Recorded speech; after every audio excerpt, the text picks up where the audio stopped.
pufferfish is a species of fish that can inflate themselves in order to evade a predator. And how does the pufferfish determine what a predator is? Well, how do you determine what a predator is?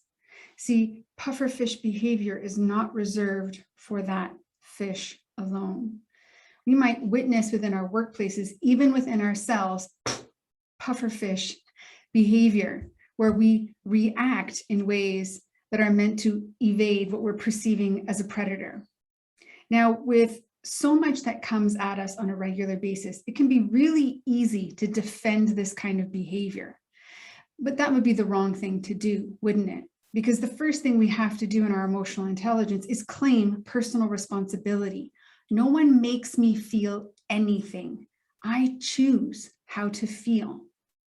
So if I'm choosing how to feel, how do I disrupt that feeling from getting in the driver's seat and running my behavior?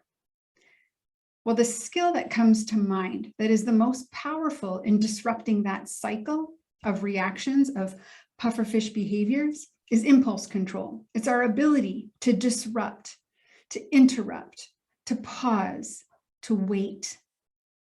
And when we're capable of using our impulse control, what ends up happening is instead of following that emotion, what we do is we interrupt it and we keep our IQ turned on. See, impulse control is a skill in our decision-making realm of emotional intelligence. When we don't use it, we behave in ways that signal our IQ isn't turned on, because we're going to make decisions both in our behavior and in our words and in our actions that we wouldn't normally do if we weren't emotionally disrupted. So use of this skill, whether we see it in ourselves or we're seeing it in other people, is really about creating time and space for us to recognize our emotion and manage it.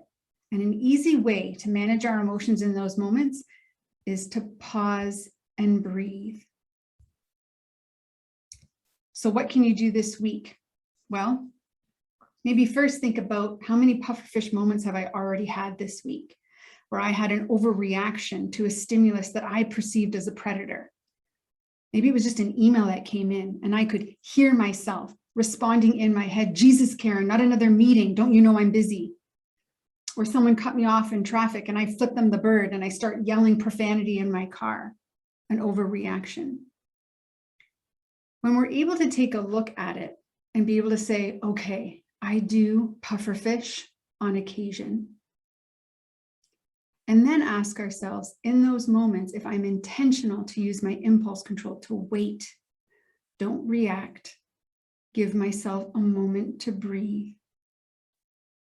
I guarantee you what happens next won't be an overreaction, because your IQ will stay on and you'll be smarter.